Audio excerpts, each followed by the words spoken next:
Are you an early bird or a night owl?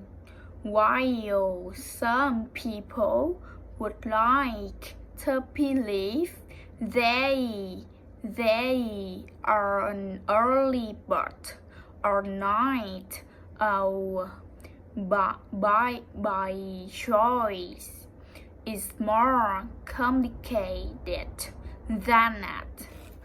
This is determined mostly by your circadian rhythm.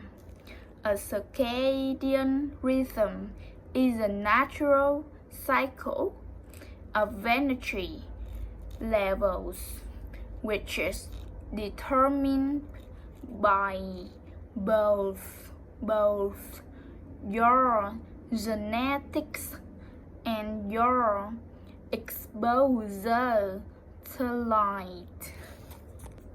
It controls the amount of energy you have at different times of day and what time you go to sleep.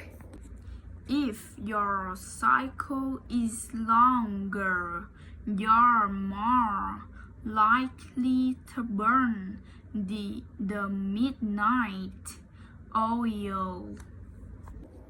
If your cycle is shorter, though you're more likely to get up early and attack the day.